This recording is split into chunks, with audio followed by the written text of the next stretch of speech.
Hello, আসসালামু আলাইকুম। আলবনিস family blog থেকে লাবণী বলছিলাম। চলে আসলাম চমৎকার একটি ভিডিও নিয়ে। অনেকদিন পর না, প্রায়ই কিন্তু এই রান্নাটা আমি ২-৩ দিন আগেই করেছিলাম। কিন্তু এই টাইপের রান্না আমি আজকেও করেছি। কারণ ভিডিও আমরা করে রাখি, যখন সুবিধা পাই তখনই কিন্তু আমরা আপলোড করে দিই। আর এখন শুধুমাত্র একটু ভয়েস ওভার দিয়েই বাস ছেড়ে দিলাম। যদিও একটু তাড়া আছে আজকে আমার, তাই ভাবলাম যে একটু বড় ভিডিওটা ছেড়ে দিয়েই যাই। কারণ হচ্ছে জানি বড় ভিডিও দেখার ধৈর্য অনেকের থাকে না। কিন্তু আমার কথা হচ্ছে ধৈর্য থাকুক আর না থাকুক, ফেসবুক তো আমাকে বুঝতে পারছে যে আমি একদম পুরো দমই কাজ করছি। তারপরেও ইচ্ছা আছে, দেখি কতদিন কাজ করতে পারি এখানে, ভালো না লাগলে ছেড়ে দেওয়া যাবে।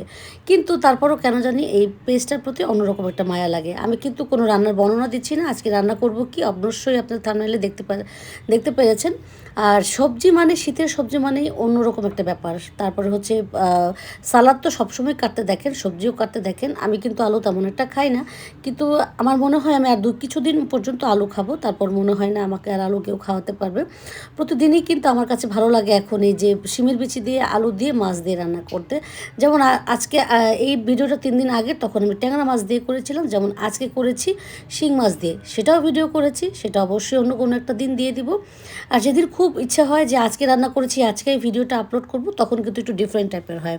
আমি জানি না কারা কারা আপনারা আমার মতো এইভাবে তরকারি রান্না করেন, তবে মাছ দিয়ে কিন্তু আমার সবসময় একটা ঝোল ভালো লাগে। আমার হেল্পিং খালা সবসময় রান্না করে আর বলে তোমার জন্য আমাকে একটু ঝোল বেশি করে দিতে হয়। আমি জানি না কেন, বাট আমার বাচ্চারাও কিন্তু ঝোল খায়, তবে মাছের না, তারা মাংসের ঝোল খায় আর কোনো কিছুরই না। অবাক কাণ্ড, মানে ওরা মাংসটা একটু কমই খায়। ওরা মাংস হোক আর মুরগি হোক, সেটার ঝোল হলে ওদের খুবই পছন্দ। আমার যেমন মাছের ঝোল পছন্দ, বাট আমার ছেলেরা পুরোটা ডিফারেন্ট। বাট আবার ওর বাবা আবার মাংসের ঝোল খায়, বাট অল্প। মানে আমরা একদম কি বলবো, পাঁচমিশালি হয়েছি। আর আমার শাশুড়ি আমার ভুনা পছন্দ। স্বাভাবিকভাবে হেল্পিং খালার বেচারির অনেক রান্না করতে হয় এই জন্য। কারণ এক একজনের এক এক রকম রান্নার যে ইয়ে থাকে, যে রিকোয়ারমেন্টস থাকে, যে আমি আজকে এটা খাবো, আজকে ওটা খাবো। তবে হ্যাঁ, যেদিন গরুর মাংস রান্না করি, বড় ছেলের আর ছোটো ছেলে দুজনেরই একসাথে হয়ে যায়, বাট ওর বাবা তেমন একটা খায় না, তার জন্য একটু মুরগি রান্না করতে হয়। তো কী আর করবো, তো অনেক সময় দেখা যায় স্কুল অফ থাকলে আমি কিন্তু এই কাজটা করে থাকি, খালার সাথে একটু করে থাকি, হেল্প করে থাকি।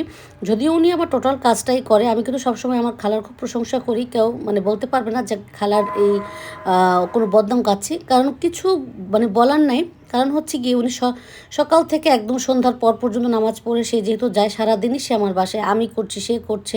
আমার যদিও কাজ করার কোনো কথা না, তারপরেও দেখা যায়, কথা না বলতে যেহেতু উনি সারাদিনের জন্য ওনাকে আমার রাখা, তারপরেও দেখা যায় কি, যেহেতু সে নামাজ পড়ে, তাকে একটু আমার সময় দেওয়া উচিত। এই জিনিসটা আমার ভালো লাগে। যেমন সন্ধ্যা হলে আমার বাসার সবাই নামাজ পড়তে বসে, খালাও কিন্তু নামাজ পড়ে চাটা দিয়ে তারপর সে কিন্তু বাসায় যায়। যদিও সে বাসায় থাকতে পারে, কিন্তু তার যেহেতু একটা বাসা আছে, সো সে কোথাও থাকতে চায় না। তো আজকে আপনারা দেখতে পাচ্ছেন আমি কিন্তু সবজি রান্না করছি। আরেকটা কথা, আমি কিন্তু প্রচুর সবজি কাটি প্রতিদিন। অনেকেই আমাকে মানে প্রশ্ন করেন, ইনবক্সেও করেন যে এত সবজি কে খায়। সত্যি কথা বলছি, সবজি আমার বাসায় সবাই খায়, 2 ছেলে ছাড়া। কিছুই করার নাই, সবজি আমার হাজব্যান্ড শুক্র শনিবার হলে প্রায় 2-4 বেলা আমাকে প্রতিদিনই আমাকে সবজি দিতে হয়। সাথে হচ্ছে মুরগি থাকে একটু, বা কোনো ভাজা ভোজা থাকলো, আর হচ্ছে আদার্স অন্যান্য কাজ, অন্যান্য খাওয়া তো হয়ই। বাট সবজি দেখেন যেহেতু আপনারা কাটতে আমাকে ডেলি, আমি কিন্তু অল্প একটু কেটে জাস্ট ভিডিওর জন্য ছেড়ে দিয়ে দিই। অনেকে মনেই করতে পারেন, আর নিজের কাজ নিজে করতে পারলে অবশ্যই ভালো লাগে, কিন্তু সেই ক্ষেত্রে আমি যেহেতু বেশিক্ষণ রান্নাঘর থাকতে পারি না, তাই দেখা যায় কি যে আমাকে একটু অল্প কাটাকাটি করেই ছেড়ে দিতে হয়। আজকে এই পর্যন্তই, ভালো থাকবেন, সুস্থ থাকবেন, আল্লাহ হাফেজ।